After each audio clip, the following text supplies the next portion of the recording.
বাজারে কোনোভাবে কমছে না নিত্যপণ্যের দাম।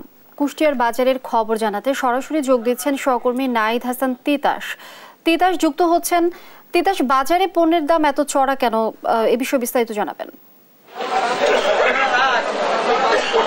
ধন্যবাদ লিনি। আসলে কোনোভাবেই বাজারে স্বস্তি ফিরছে না, অর্থাৎ চাল ডাল থেকে শুরু করে সবজি মাছ মাংস সবকিছুর দামই কিন্তু প্রতিদিন বাড়ছে। আমি রয়েছি কুষ্টিয়ার সবচেয়ে বড় বাজার পৌর বাজার। এই বাজারে যদি আমি আজকে বাজার দর আপনাকে জানাই, যেমন কুষ্টিয়ার বাজারে আলু বিক্রি হচ্ছে আজকে 50 টাকা কেজি দরে, পটল বিক্রি হচ্ছে 50 টাকা কেজি দরে এবং বেগুন বিক্রি হচ্ছে 65 টাকা কেজি দরে। এছাড়া সবচেয়ে বেশি বেড়েছে হচ্ছে মরিচের দাম, অর্থাৎ মাত্র এক সপ্তাহের ব্যবধানে মরিচের দাম বেড়েছে কেজিতে 60 টাকা। আজকের বাজারে বিক্রি হচ্ছে 140 টাকা কেজি দরে। এছাড়া পেঁয়াজের বাজারেও কোনোভাবে স্বস্তি ফিরছে না, পেঁয়াজের দামও বরাবরের মতো বাড়ছে। যেমন আজকের পেঁয়াজের দাম, বাজারে পেঁয়াজ বিক্রি হচ্ছে 65 থেকে 70 টাকা কেজি দরে। অর্থাৎ আমি বলতে পারি যে সব ধরনের সবজির দামই কিন্তু চড়া এবং কোনো সবজি 50 টাকার নিচে কিন্তু বাজারে পাওয়া যাচ্ছে না। এছাড়াও যদি আমি ডিম এবং মুরগির বাজারের কথা আপনাকে বলি, যেমন মুরগির দামও প্রতিদিনই কুষ্টিয়ার বাজারে বেড়েই চলেছে।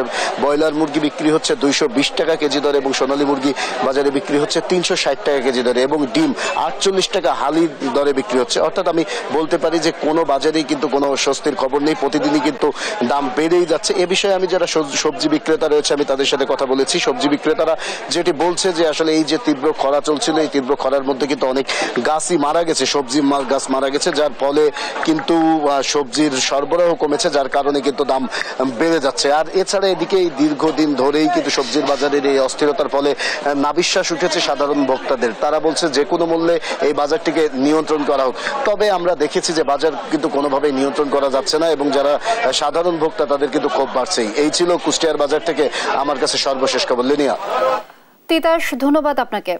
দর্শক, কুষ্টিয়ার বাজার পরিস্থিতি জানছিলাম সহকর্মী তিতাসের কাছ থেকে।